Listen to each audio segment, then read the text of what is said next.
The winner of the 2016 Secondary Schools Art Competition has been announced. Carib Dixieland is happy to be back in the groove, and another honor for the Mighty Shadow. Info Update, bringing you the latest news, views, and reviews, along with responses comments, and events affecting you. brought to you by the Information Division of the Tobago House of Assembly. The results for the 2016 Secondary Schools Art Competition have been announced, and it's a familiar school taking the top prize. Joshua Archie is the winner of the 2016 Secondary Schools Art Competition. Her piece, The Washerwoman, beat out 11 other finalists. This included 3 of her schoolmates from the Speyside High School, 3 students each from the Scarborough Secondary and Goodwood High, and another 2 finalists from Bishop's High School. Miss Archie took home $3,000 in units from the Unit Trust Corporation for her efforts. All other finalists got $1,500 each. For the 4th time in 5 years, Speyside has secured the $10,000 prize for the top school with Miss Archie's win. The Chief Secretary Orville London says when he leaves office, the competition will be one of the activities he reflects on with pride. He says it shows tangible contribution to developing the island's young talent. Mr. London is also commending the parents and the teachers who supported the students. He says such events help to ensure that Tobago's youth are well-rounded and disciplined. The prize-giving ceremony took place yesterday at the auditorium of the Scarborough Library facility. Other awards, including the Chief Administrator Award, Merit Awards, the Communications Director Awards, and 4 special awards sponsored by the Division of Community Development and Culture and the Division of Education, Youth Affairs and Sport, were distributed. The finalists' artwork are currently on exhibit at the Gulf City Mall in Lowlands.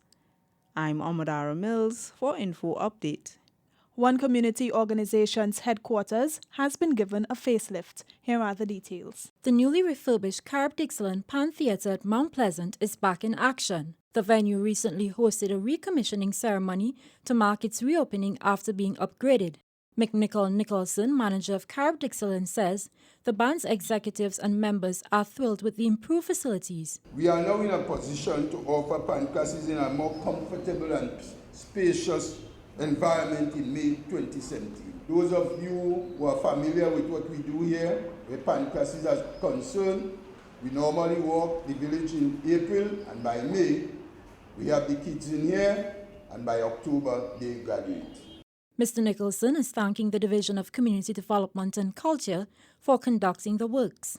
Ansel Dennis, the division's Assistant Secretary, says the division is happy to collaborate with Carib Dixieland. And therefore today is really about delivery, and it's also about partnership. And of course you can't have delivery without partnership. And therefore the Tobago House of Assembly, through the Division of Community Development and Culture, we have understood the need for partnership. Mr. Dennis says the repairs aren't just about financial investment. He says it's also an investment in the Mount Pleasant community. I'm Josanne Brassi for Info Update. The Mighty Shadow picks up yet another award for his sterling contributions to Calypso. Caroline Wallace has more.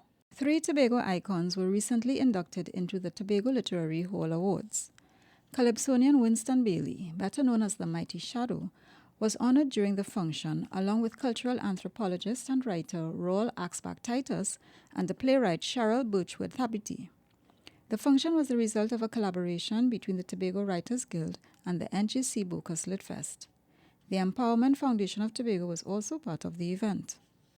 Dr. Denise Oyafat Angers, the Secretary of Community Development and Culture, says the literacy rate is a key indicator of development.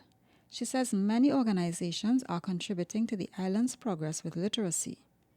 The Secretary says the Tobago Word Festival is another initiative creating literacy awareness. She says the event also celebrates publishing accomplishments and promotes reading as a pastime for young people. I'm Caroline Wallace for Info Update. That's it from all of us at the Department of Information. I'm Davia Chambers, and you've been listening to Info Updates.